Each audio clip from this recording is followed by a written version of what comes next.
Good day. Welcome back to Dika's Adventures. I am Dika. I am going to do a product review. All the product reviews I do are 100% biased. They are my opinion. No one is paying me to do any of this. I'm not sponsored by anybody. It's usually equipment that I use or have previously used. It may be a good review, it may be a bad review, depending on the item. First, before I get started, I want to let you know that anyone who's already subscribed, thank you so much. I really appreciate the support. I appreciate the comments people are leaving. If you haven't subscribed yet, please subscribe. It helps me out so much, and it's the only way that I can grow and produce more videos and really help people out. And ideally, that's why I'm doing this, is to help people out and give people maybe some information that they don't already have. So subscribe, hit the bell. The bell will let you know of any new videos that I have coming out, and you'll be alerted of that, and then you can watch them. All right? So, without any further ado, we have the Easton AxiS arrow. Obviously, it's made by a company called Easton. Easton has a very good reputation for producing quality accessories, equipment. They've been in the target world for a long time, and they've been making arrows for a long time. This is the Easton AxiS arrow, and it is in the category of a small diameter arrow. Now, what that means is it just means that the diameter of the arrow is smaller than the traditional. So this has two models.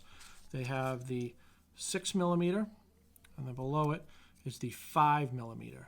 And hopefully you can see here that the top one is slightly larger than the small one, than the bottom one, excuse me. So this is the 6mm, and this is the 5mm. So in a perfect world, in theory, the smaller diameter arrow would be a better hunting arrow than this one. The 5mm would be a better one than the 6mm. The reason being is they weigh the same. They're both 9.5 grains per inch. So the end of the arrows, well, not the ends, but the wall, if we can see this here. All right, so the top arrow is the 6mm, and the bottom arrow is the 5mm. And if you could see, the wall of the arrow is thicker. Rightfully so, because they weigh the same, but you have to put that material somewhere. So you just make the structural integrity of the 5mm stronger. So we can put down the 6mm because we don't need that anymore. So before I get into why I think that these are probably one of the best hunting arrows, almost every company that I'm aware of makes a small diameter arrow now. The weights are different. I know that Black Eagle arrows are very similar to the weights of Easton AxiS, but Easton AxiS are a little more affordable, in my opinion. Well, not in my opinion. They're more affordable. So there are things that are proven already about small diameter arrows. They're heavier. They're stronger. They hit harder. You're going to get more penetration just straight out of the get-go before you even try to modify an arrow or anything like that. And they will eliminate wind drift, or help eliminate wind drift. So when you're shooting downrange, there's just less surface area of the arrow for the wind to pick up. Therefore, you eliminate some wind drift. I've never had a problem with it. I don't shoot anything outside of 30 yards usually. I've taken longer shots, but for the most part, I don't. I think they're talking about wind drift for 50 yards plus. Even when I go to the range, I don't really even see anything. All right, so Easton's, this is why I like Easton arrows, and this is why I think that they make a great hunting arrow. They're 9.5 grains per inch. So this arrow sitting here roughly weighs, 290? It's a 30-inch arrow. Weighs 290. That is a perfect starting point for anyone who wants to capitalize on forward of center, which is what makes a hunting arrow a hunting arrow. forward of center. It's what's going to give you that knockdown power and penetration that we want. All of us want it. Speed does not do it. Forward of center does. Momentum does. You can take a 300 grain arrow and push it through an 80-pound bow, and it's going to go 340 feet per second, or 400, say it's going 400 feet per second, right? And you can take an arrow that weighs almost twice as much as it, going 190 feet per second, and it's going to do phenomenal, more damage than the one going faster. And people will say, well, no, it's all about the speed. But it isn't. If you do the math, it's about the weight, and it's about the forward of center, how much weight you can put in the front of the arrow and keep a good straight trajectory and hit an animal. To give you an analogy, take two things that are roughly the same size, but their mass is different. One weighs more than the other. So would you rather get hit in the face with a tennis ball going 200 miles an hour or a cue ball going 50? I'd take my chances with the tennis ball. I think the cue ball would break every bone in my face. You could even cut that down to 100 miles an hour and 50. I would take the tennis ball all day long. It's the same analogy with arrows. So Easton Arrows has a really good starting point if you want to build that forward of center. And a lot of hunters do want to build that forward of center, but they just don't know how. So Easton AxiS, roughly 300 grains. When you start adding a lot of weight to an arrow in the front of it, you don't want the weight in the back. You want it all in the front. And there are arrows out there that spine. I know that Maxima Red, they came out with one where the spine is tougher in the front, but not so much in the back. It's not going to change the trajectory of the arrow. You want all that weight, like right here.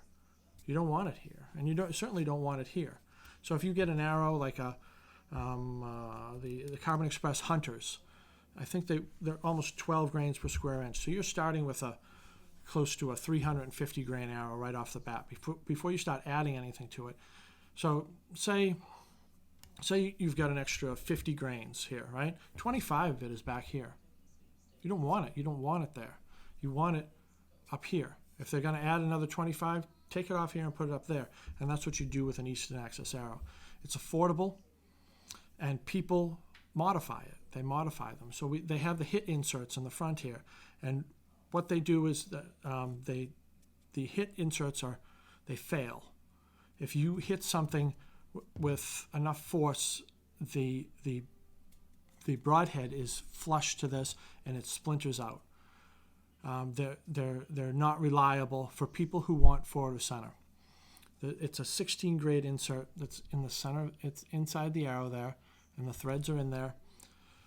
So what people are doing, instead of going out and buying better arrows, they know that these are quality arrows and they're great for hunting, and they're a great platform to start off with to build that forward of center. So what people do is they take, they're called footers. It's a cylindrical aluminum tube. It's about an inch and a half, and they slide it over and epoxy it to the last inch and a half of the arrow to build that structural integrity of the arrow. That hit insert makes the forward of center the weakest point, because that broadhead is laying right on the top there. What I do, I take the hit insert completely out. I put a brass insert in there, about 150 grains. I know that seems like a lot, but it's really not. So I take a 300 grain arrow, and I put 150 in there. That makes it 450. And then I put a 200 grain broadhead on the end. That makes it 650. I only shoot between 55 and 58 pounds, so I really can't go much heavier than that, because I'll get a big lob in my trajectory of my arrow. What's it called? The archer's paradox. I'll just get a big lob. I still want them to shoot straight. Now they're not coming out the speed of light, but they'll shoot through a brick wall.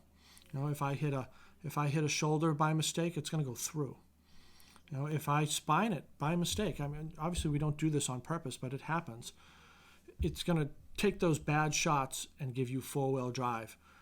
and you're going to be able to recover that animal. We all know that the perfect shot doesn't present itself all the time, and the animals move, and we hit branches, and all these other things happen. To be truthful to yourself, we know that they happen. Now, we get perfect shots, don't get me wrong, but they don't always present themselves. You think you're taking a perfect shot, and you nick a twig, and then you spine the poor animal, and it's horrible. But if you have an arrow that's going to give you four-wheel drive, you're going to go right through that spine, as opposed to sticking in it maybe up to here, and then you have to get another arrow, and the animal really suffers, in my opinion. So this is why I like Easton AxiS. It's a great platform to start this forward of center. There's a company called AxiS Archery. You can get inserts to go in there, and Easton actually sells inserts too. So they sell a brass insert. It's a 75 grain insert. You can break off the end and make it 50 if you wanted to. But that's also still a hit insert. In my opinion, you want to get rid of that hit insert that goes in there. This one, that's right in there, and find something that's just going to give you a little more structural integrity. AxiS Archery is great. You can call them up, tell them exactly what you have. Say, I have a Easton AxiS arrow, and they'll give you a bunch of different inserts that you can put in there. And then you can put another broadhead on top. You can shoot. You put 100 in there, and then put a 125 on top. But ideally, you want to get rid of that hit insert, and you want to save the structural integrity of the end of your arrow, so you don't lose an animal. How's that sound? Good? All right. So, subscribe to my channel, ring the bell, let me know anything, and be well. Till next time, I'll see you guys later.